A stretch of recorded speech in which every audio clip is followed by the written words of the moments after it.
આ પ્રકારનો આત્મા આપણે અમે તો કહીએ છીએ કે આત્માને ઓળખા વિના રે ભવના ફેરા નહીં તો મટે રે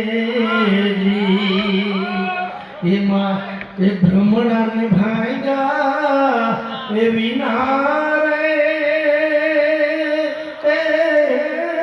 લખ ચોરાસી નહીં તો મટે રે